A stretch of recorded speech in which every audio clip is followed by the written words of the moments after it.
The Pelagos is probably my favorite dive watch that I have seen in a long time.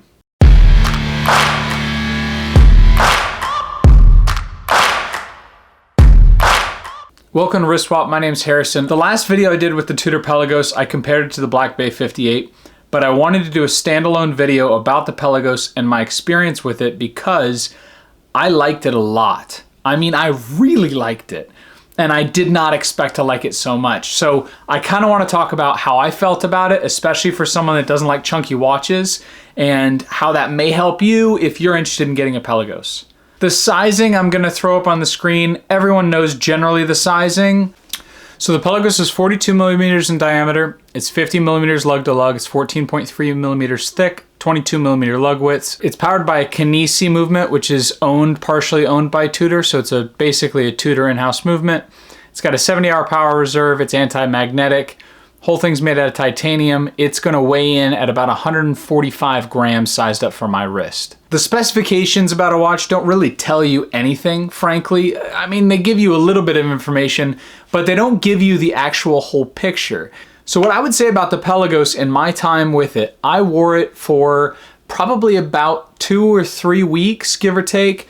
And a lot of that actually took place over the first probably 5 days of my honeymoon. So I'll kind of give the whole gambit. When I first started wearing it, my feeling towards the watch was that it wore quite well, a lot better than I had expected. The adjustment system in the bracelet was the main reason for that. It kind of gave me the feeling of a tool watch, which is what you want. When you're looking at a Pelagos, what you want is something that just feels really rugged. It's something that, yeah, you pay a lot of money for it, but it gives you the feeling of something that could be used pretty heavily and not really get damaged or destroyed or broken. So I really liked the feeling and the fit to start. Now that's most watches. I'll wear them briefly and then it kind of goes away over time, or I find something to gripe about, and so then I kind of lose favor with the watch. The Pelagos wasn't like that. I actually wanted to keep it and wanted to make it part of my collection, but it kind of got beat out by this, which I've wanted for about 3.5 or 4 years. So, you know, it wasn't really a fair fight, but I really liked the watch. I mean, when you wear something and you're biking, in my case, in Paris, and the handlebars are shaking, and so the watch is moving, your first thought is, I'm a little worried. When it's a several $1,000 watch, you know it's got shock absorbers in there, but I'm not a watchmaker. I don't know exactly how good those are. And so I basically put it on a time graph before I left and when I came back, and it was the same. The whole movement was functioning just as well when I came back. I had obviously worn it while I was on a scooter, electric scooter, going around in the streets of Paris and in London, and on a bike in both cities as well. So I had definitely put it through its paces and it didn't miss a step. The biggest thing I think is appealing about the Pelagos is the size and the overall fit and feel. So I like smaller watches, 36 to 40 millimeters, maybe 41, maybe 42, like the Speedmaster, which wears like a 40. That's kind of the range I like to play with. I've got a 6 3/4 inch wrist, or 170 millimeters, and so that's kind of what fits my wrist the best. 42 millimeters with the Pelagos and how thick it is was pushing it, I thought. And I started wearing it and it definitely gave a larger wrist presence, but I liked it. I mean, I really liked how it felt. I liked how it looked. My biggest concern when I first started wearing it was that it was going to be top heavy and wobble around. I didn't have any of that. It just did the job. You know, if a watch is built to tell the time and is built to survive and function in whatever you throw at it in everyday life, whether that's dialing in punch presses, or that's biking through Paris, or that's going into a pool, which I didn't do, but you can do, or it's scuba diving, you know, whatever that is, if there's a watch that can do all of those things and not skip a beat, it's this watch. There's probably 2 downsides to the Pelagos. One is the overall thickness. Obviously. Everyone knows that they love a thinner Pelagos. And yes, the FXD, the Pelagos FXD Marine Nationale version is a little thinner. Granted, it doesn't come on a bracelet, which is part of the thing I like about the Pelagos. But I don't see Tudor ever making a permanent thinner version of the Pelagos. Because If they did, why wouldn't I get that instead of the 58? Right? Like the 58 selling point is its size and its proportions. It's 39 millimeters and it's thin. And yes, it looks a little dressier. Yes, it looks a little vintage. And the Pelagos would be more of a modern interpretation of the diver.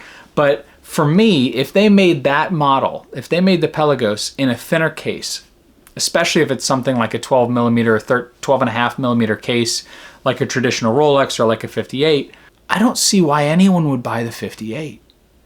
Aside, obviously, from aesthetics, but functionality-wise, look, feel, presence, all of that, it's a killer watch. So I have a feeling that the reason why Tudor keeps a watch like that at a thicker case is because if they didn't, then they're going to cannibalize sales from either Rolex instead of the Submariner or from their own company within Tudor.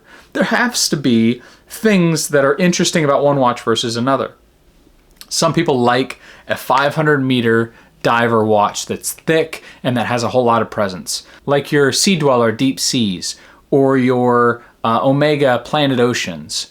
And the Pelagos is that watch for Tudor. I really loved this watch. I really wanted to keep it, but you know, if I had all the money in the world, sure, I'd keep it. I'd have it as part of the collection, and it would be something that I would wear every so often, but I like to keep my collection as slim as possible with the things I know I'll wear a lot.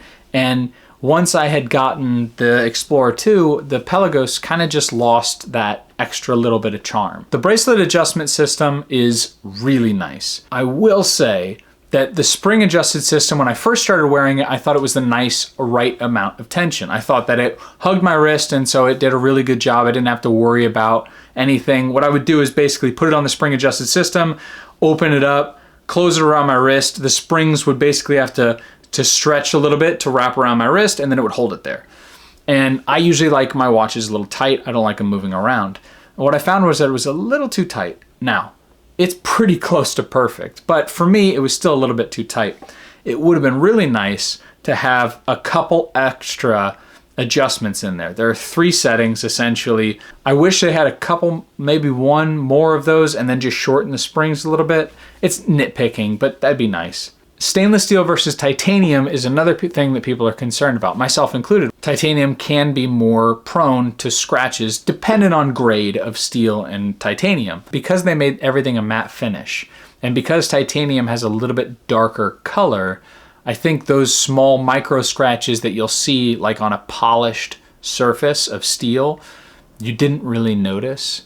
At least I didn't notice them, aside from where the bracelet made contact at the back. So where the bracelet adjusts in and out, that portion there on any watch, when it rubs, it's gonna scratch up that section. All I would say is if you're looking for a modern looking diver and you only wanna spend, let's say $4,000 or use they're a little less than that, you really cannot go wrong with the Pelagos. As long as it fits on your wrist, of course, it's really nice. The square markers with the snowflake hands, it's a beautiful look. And it's one that I really liked, my wife really liked, and I think will fit into almost any collection. So Tudor, if you're listening, which they aren't, please make a thinner version. And if you make it a GMT, I'm sold. I'll buy it in a second. Thanks for listening, guys. Please do me a favor and subscribe. Drop a like below. Drop a comment. Let me know if you have a Pelagos or if you think there's another dive watch that you think can compete. I'll see you on the next one. Take care.